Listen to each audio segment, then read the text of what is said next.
ఇంతకీ మీరు చెప్పలేదు. ఒక్క ఫస్ట్ అటెంప్ట్ లో తగిలిందా, సెకండ్ అటెంప్ట్ జరిగింది, దాని తర్వాత ఒక 3-4 అటెంప్ట్స్ కూడా 4-5 చెప్పులు పడ్డాయి మనోడికి. 4 చెప్పులు 100% 4-5 చెప్పులు పడ్డాయి. ఒకటే కనపడింది, ఒకటే కనబడ్డది. కానీ అక్కడ మీరు చెప్పు విసిరటం వెనకాల పవన్ కళ్యాణ్ దాటిపోయిన తర్వాత వెనక నుంచి విసిరినట్టుంది. అయితే అతను ఆ బౌన్సర్ లో కనబడలేదు, దాక్కొని పోతున్నట్టు. అంటే మీరు ఒక ఫుటేజ్ చూసాను, చెప్పు తీసి విసరటం అనేది. ఆ ఫుటేజ్ చెప్పు తీసింది విసిరింది మీరేనా, తగిలే చెప్పేవారిది విసిరే చెప్పేవారిది? 100% వేసింది నేనే, తగిలిన చెప్పు కూడా వేసింది నేనే. ఓకే. ఎందుకంటే అది నా స్వభావం కాదు, నా సంస్కృతి కాదండి. నేను ఒక స్కాలర్గా, యూనివర్సిటీ విద్యార్థిగా ఏదైతే పవన్ కళ్యాణ్కి ఏదైతే అతనికి నచ్చిందే నేనే చేశాను.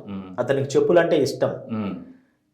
అతనికి ఎవరైతే నచ్చకపోతే, ఏ వ్యక్తి అయితే ఇరిటేట్ అవుతారో అతను ఏరే మాట రాదు, అతనికి చెప్పు చూపిస్తాడు.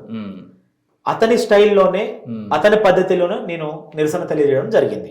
ఇప్పుడు మీరు తెలంగాణలో ఉన్నారు. తెలంగాణ రావటం పవన్ కళ్యాణ్కి ఇష్టం లేదు. తెలంగాణ వచ్చినప్పుడు నేను 11 రోజులు అన్నం తినలేదు అని అన్నందుకు తెలంగాణలో రాజకీయాలు చేసే అర్హత లేదని మీ నిరసన చెప్పు విసరడం పద్ధతిలోనే నిరసన తెలియజేయడం జరిగింది. Okay, fine, agreed. మీరు తెలంగాణలో లేరు అనుకుందాం కాసేపు. ఆంధ్రప్రదేశ్లో పవన్ కళ్యాణ్కి విపరీతమైన క్రేజ్ ఉంది. ఆంధ్రప్రదేశ్లో పవన్ కళ్యాణ్ 2014లో భారతీయ జనతా పార్టీ తెలుగుదేశం కోసం ప్రచారం చేశారు. తర్వాత భారతీయ జనతా పార్టీతో విభేదించి ప్రత్యేక హోదా కోసం పోరాటం చేస్తా అన్నారు. అలాగే మళ్ళీ ఎన్నికలు అయిపోయిన తర్వాత భారతీయ జనతా పార్టీతో పొత్తు పెట్టుకున్నారు. మీరు ఆంధ్రప్రదేశ్లో ఉంటే పవన్ కళ్యాణ్ ఏ కోణంలో చూస్తారు మీరు? ఒకటి సార్, వాస్తవానికి సెంట్రల్ గవర్నమెంట్లో ఉన్నటువంటిది బీజేపీ ప్రభుత్వము. ప్రత్యేక రాష్ట్రం హోదా కోసము నేను కొట్లాడుతా, మహా అయితే పొట్టి శ్రీరాములులా చావనైనా చస్తా ప్రత్యేక హోదా కోసము. రోషం లేకపోతే కారం పూసుకోండి అని చెప్పి పాచిపోయిన లడ్లు ఇచ్చినటువంటి దుస్తుడి బీజేపీ వారు. కానీ మళ్ళీ ఈరోజు అదే బీజేపీతో మళ్ళా జత కట్టినటువంటి దుర్మార్గుడు.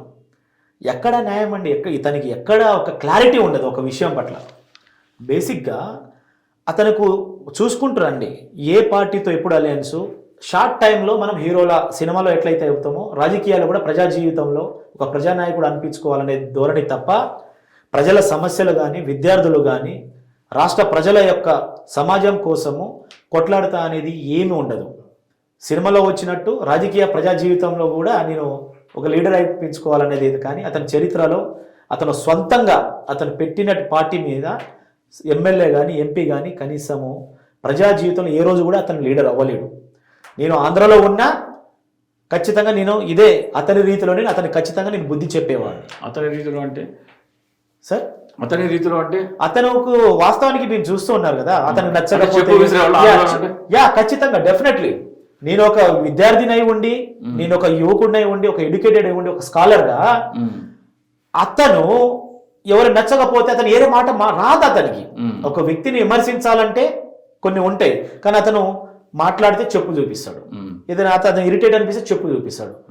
అతని స్టైల్లోనే, అతని పద్ధతిలోనే నేను ఖచ్చితంగా ఏపీలో ఉన్నా కూడా అదే స్టైల్లో నేను ఖచ్చితంగా అతను నిరసన తెలియజేసేవాడిని. అంటే ఏపీలో మీరు పుట్టి ఉంటే బీజేపీతో పొత్తు పెట్టుకున్నందుకు ఏపీలో మీరు చెప్పు విసిరేవాళ్ళు? ఖచ్చితంగా అండి. ఇప్పుడు వాస్తవానికి సెంట్రల్లో గవర్నమెంట్ ఉన్నది, నువ్వు కొట్లాడు, స్వరాష్ట్రం కోసం ప్రాణత్యాగం చేస్తున్నావు కదా, కనీసం ఒక అమరణ నిరాహార దీక్ష పెట్టు, జంతర్ మంతర్ దగ్గర ఢిల్లీలో పోయి నిరసన తెలియజేయి. నువ్వు నిరసన తెలియజేయవు, రాష్ట్రం కోసం కొట్లాడవు, ప్రజా సమస్యల మీద కొట్లాడవు, మళ్ళీ నువ్వు రాజకీయ జీవితంలో నేను మళ్ళీ మాట్లాడితే నేను సీఎం అవ్వాలంట డైరెక్ట్గా. నువ్వు ఎమ్మెల్యేనే అవ్వలేనాడు, సీఎం ఎట్లా అవుతారండి? మీరు పిహెచ్డీ చేశారు. మరి ఆంధ్రప్రదేశ్లో పవన్ కళ్యాణ్ కాదు, సినిమా నటుల పట్ల చాలా మందికి అభిమానం చాలా విపరీతంగా ఉంటుంది. అంటే తెలంగాణలో అంత ఉండదు, దేశంలో ఎక్కడా నాకైతే అది కనిపించదు. కానీ వాళ్ళు ఒకళ్ళకొకళ్ళు, అంటే ఒక ఫ్యాన్ ఇంకో ఫ్యాన్ గొడవయ్యి చంపుకున్న 2 కేసులు ఉన్నాయి. జూనియర్ ఎన్టీఆర్ ఫ్యాన్ పవన్ కళ్యాణ్ ఫ్యాన్కి మధ్యలో గొడవయ్యి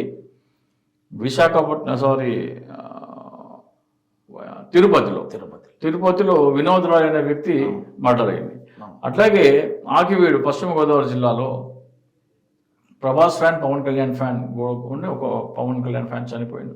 ఇంత గొడవ అంటే ఒక హీరో ఫ్లెక్సీ పెడితే దాన్ని చింపేయాలని, మా హీరో గొప్ప అంటే మా హీరో గొప్ప అని, సినిమా వాళ్ళ ఫ్లెక్సీల ముందర బ్లేడ్తో కట్ చేసుకొని ఆ రక్తంతో హీరోకి బొట్టు పెట్టడము, ఇదంతా మీరు ఎట్లా చూస్తారు?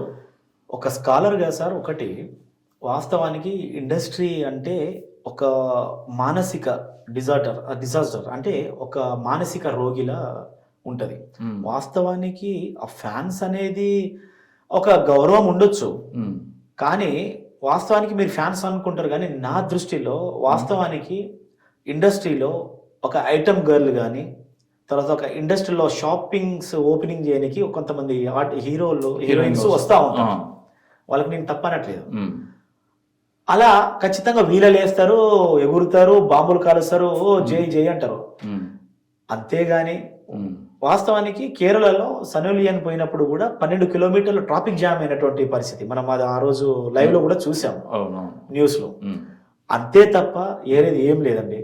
ఇదొక మెంటల్ గా అతను ఒక ఏమంటారు మానసిక రోగి. అలా అలా కొంతమంది అలా ఎగురుతుంటారు, అది చేస్తూ ఉంటారు. ఆ క్షణము ఆ నిమిషము వాళ్ళ ఆనందం కోసమే తప్ప ఏదో బయట అనుకున్నట్టు పవన్ కళ్యాణ్ కి ఫ్యాన్స్ ఉన్నారు, పవన్ కళ్యాణ్ మరి ఏమైంది ఇక్కడ? అదే ఇక్కడ తెలంగాణలో చూశారు కదా, అతని సామాజిక వర్గాన్ని వాళ్ళు కూడా ఓటు అయినటువంటి పరిస్థితి. అలా అంటే మీ ఉస్మానియా యూనివర్సిటీలో ఎవరైనా దీని మీద మరి రీసెర్చ్ ఎవరైనా? ఖచ్చితంగా ఒక రీసెర్చ్ అనేది నడుస్తూ ఉంది. ఇది ఒక మానసిక రోగి, ఒక ఏమంటారంటే వాస్తవానికి అతను ప్రజల్లో కానీ, తర్వాత సమాజం పట్ల కానీ, తర్వాత ఏ నిరుద్యోగులు కానీ, ఒక రైతులు కానీ ఒక పూర్తిగా ఒక అవగాహన ఉండదు వాళ్ళకు. ఎక్కడ అన్యాయానికి గురి అవుతున్నాం, రాజ్యాంగం తరపున మనకు రావాల్సినటువంటి హక్కులు ఏమిటి అని చెప్పేసి పూర్తిగా ఒక అవగాహన లేనటువంటి వ్యక్తి పవన్ కళ్యాణ్ అనే వ్యక్తి. అందుకని ఇవాళ తెలంగాణలో బుద్ధి చెప్పారు. వాస్తవానికి రేపటి రోజున ఏపీలో మీరు చూడండి, ఎలక్షన్ కోసం నేనైతే చాలా వెయిటింగ్ చేస్తున్నానండి. ఎలక్షన్ లో వస్తే పవన్ కళ్యాణ్ అనే వ్యక్తి సింగిల్ గా ఏ నియోజకవర్గంలో నిలబడతాడో అక్కడ ఎన్ని ఓట్లు వస్తాయో మీరు చూడండి, డిపాజిట్ రాదు ఖచ్చితంగా. మీరు కాంగ్రెస్ తరఫున ఆంధ్రప్రదేశ్ లో ప్రచారం చేస్తారా మీరు? ఖచ్చితంగా అండి. ఇప్పుడు ఎందుకంటే మా ఆది నాయకుడు రాహుల్ గాంధీ గారు స్పెషల్ స్టేటస్ ఇస్తాము మేము సెంట్రల్ గవర్నమెంట్ వస్తే అని చెప్పేసి అతను మాట ఇవ్వడం జరిగింది. ఖచ్చితంగా నేను ప్రచారానికి వెళ్తాను. ఇది అంటే రాహుల్ గాంధీ గారు చెప్తున్నారు మేము వస్తే ప్రత్యేక హోదా ఇస్తామని, కానీ అసెంబ్లీ అంటే పార్లమెంట్ లో 54 మంది ఎంపీలు ఉన్నారు. 54 మంది ఎంపీలలో 2019 ఎన్నికల తర్వాత ఏ ఒక్క ఎంపీ అంటే అటు రాజ్యసభలో కూడా ఉన్నారు, ఏ ఒక్క ఎంపీ ఆంధ్రప్రదేశ్కి ప్రత్యేక హోదా ఇవ్వాలి అని పార్లమెంట్ లో మాట్లాడినప్పుడు రాహుల్ గాంధీని ఎందుకు నమ్మాలి? Number 1 first question. అసలు దానికి సమాధానం చెప్పండి, తర్వాత మళ్ళీ. ఒకటి సార్, ఎందుకంటే తెలంగాణ రాష్ట్రం ఇస్తా అని చెప్పేసి మేడం సోనియా గాంధీ గారు అన్నారు, అదే విధంగా ఇచ్చారు. అక్కడ వాళ్లకు సరే కొంత లాస్ అయినప్పటికీ కూడా వాళ్ళకి ప్రత్యేక హోదా అనేది ఇవ్వాలని చెప్పేసి రాహుల్ గాంధీ అన్నారు. ఖచ్చితంగా ఇస్తారు. కాబట్టి జనాలు కూడా అక్కడ మెంబర్ ఆఫ్ పార్లమెంట్స్ కావచ్చు, తర్వాత వాళ్ళకు ప్రభుత్వ ఏర్పాటు దశకు కూడా జనాల్లో చైతన్యం రావాలి ఖచ్చితంగా. అది సరే, అది అక్కడ కొన్ని పరిస్థితుల వలన అక్కడ కొంత పార్టీ మనకు ఉమ్మడి రాష్ట్రాన్ని ఎలగొట్టి అన్యాయం చేసిందని చెప్పేసి ప్రజలు అక్కడ కాంగ్రెస్ పార్టీ కొంచెం వ్యతిరేకించిన వాస్తవం అది. ఇప్పుడు 54 మంది ఎంపీలు లోక్సభలో 5 సంవత్సరాలుగా మాట్లాడనప్పుడు ఆంధ్రప్రదేశ్ పట్ల అంటే ఆంధ్రప్రదేశ్కి ప్రత్యేక హోదా ఇవ్వాలని మీ పార్టీ తరఫున ఎవరికి ఆలోచన లేనప్పుడు ఆంధ్రప్రదేశ్కి ప్రత్యేక హోదా ఇస్తారు అనే మాట మీద నమ్మకం ఎలా కలగాలి? అదే మేము హామీ ఇచ్చాము కాబట్టి ప్రజలు ఎంపీలను గెలిపించుకోవాలి. మీరు తెలంగాణ ఇస్తామని పదే లోక్సభలో చెప్పారు, మరి ఆంధ్రప్రదేశ్కి ప్రత్యేక హోదా ఇస్తామని పదే చెప్పట్లేదు కదా. ఇప్పుడు ఆంధ్రప్రదేశ్ ఎంపీ లేరు కాబట్టి మీరు పట్టించుకోరా? అంటే లేరంటే అండి, వాస్తవానికి ఆ సభ్యుడు పార్లమెంట్ వ్యక్తి ఎవరైనా ఉంటే సభ్యుడు, అప్పుడు మేము అతను వాయిస్ ఇవ్వచ్చు, లేరు కాబట్టి ఆ పరిస్థితి, అంతే తప్ప ఏం లేదు. అర్జున్ గారు, ఫైనల్ క్వశ్చన్. మీరు తెలంగాణలో కాంగ్రెస్ పార్టీ నాయకులు, విద్యార్థి నాయకులు, కాంగ్రెస్ పార్టీ తెలంగాణలో అధికారం వచ్చింది. రాష్ట్ర విభజనకు పూర్వం ప్రజలుగా విడిపోదాం, అన్నదమ్ములుగా కలిసి ఉందామని ఒక నినాదం. రాష్ట్రం విడిపోయింది, అన్నదమ్ములుగా కాంగ్రెస్ పార్టీ హామీగా ఆంధ్రప్రదేశ్కి విభజన సమయంలో ఇస్తానన్న హామీ ప్రత్యేక హోదా ఇవ్వలేదు కాబట్టి తెలంగాణ అసెంబ్లీ ఒక తీర్మానం చేసి ఆంధ్రప్రదేశ్కి ప్రత్యేక హోదా ఇవ్వాలి అని రేవంత్ రెడ్డి గారి దృష్టికి మీ ద్వారా నేను తీసుకెళ్ళదలుచుకున్నాను. అటువంటి ప్రపోజల్ ఏమన్నా వస్తే మీ కాంగ్రెస్ పార్టీ ఎలా స్పందిస్తుంది? అంటే కాంగ్రెస్ తెలంగాణ అసెంబ్లీలో మీరు ఒక తీర్మానం ప్రవేశపెట్టి విభజన హామీలో కాంగ్రెస్ పార్టీ 5 సంవత్సరాలు ప్రత్యేక హోదా ఇస్తా అన్నది, దానిని నెరవేర్చాలి అని దాని ముక్త కంఠంగా తెలంగాణ అసెంబ్లీ అంటే బీఆర్ఎస్ బీజేపీ ఉన్నాయి కాబట్టి వాళ్ళు యునానిమస్గా వస్తారో లేదు, కానీ అటువంటి ప్రతిపాదన ఏదైనా అసెంబ్లీలో పెట్టే అవకాశం ఉందంట. ఖచ్చితంగా మీరు చెప్పినటువంటి క్వశ్చన్కి 100% మా ముఖ్యమంత్రి గారి దగ్గర ఖచ్చితంగా మేము వినిపిస్తాము. ఎందుకంటే ఆంధ్రప్రదేశ్లో ఇప్పటికీ భారత్ జోడో యాత్రలో 3 days యాత్రలో ఉన్నాను కాబట్టి చెప్తున్నానండి. కాంగ్రెస్ పార్టీ అంటే ఇప్పటికీ ఆంధ్రప్రదేశ్లో ప్రజల్లో ఇప్పటికీ ఆ అభిమానము ఇప్పటికీ ఉన్నది. ఖచ్చితంగా మేము మా ముఖ్యమంత్రి తరపున మీరు చెప్పినటువంటి మాటకు మేము చెప్తాము. ఆ దశగా మేము హామీ ఇచ్చే విధంగా కూడా మేము ప్రయత్నిస్తాం ఖచ్చితంగా. అంటే మీరు చెప్తున్న భారత్ జోడో యాత్రలో నేను కూడా పాల్గొన్నాను 3 రోజుల పాటు. ప్రత్యేక హోదా ఆంధ్రప్రదేశ్ హక్కు అని నేను నా సొంత డబ్బుల ఖర్చుతో ఎన్ఎస్యుఏ వాళ్ళకి బ్యాడ్జీలు ఇస్తే వాళ్ళు రాహుల్ గాంధీ గారికి అందజేస్తే రాహుల్ గాంధీ గారు బ్యాడ్జ్ కూడా పెట్టుకున్నారు. పెట్టుకున్నారు, ప్రెస్ మీట్ లో కూడా చెప్పారు. అదే కానీ ఆంధ్రప్రదేశ్ రాహుల్ గాంధీకి ఉన్న చిత్తశుద్ధి ఆంధ్రప్రదేశ్ పిసిసి కూడా నేను కాంగ్రెస్ పార్టీ లోగోతో బ్యాడ్జెస్ ఇవ్వడం జరిగింది. శైలజానాథ్ గారు ఉన్నప్పుడు ఇవ్వడం జరిగింది, రుద్రరాజ్ గారు ఉన్నప్పుడు ఇవ్వడం జరిగింది.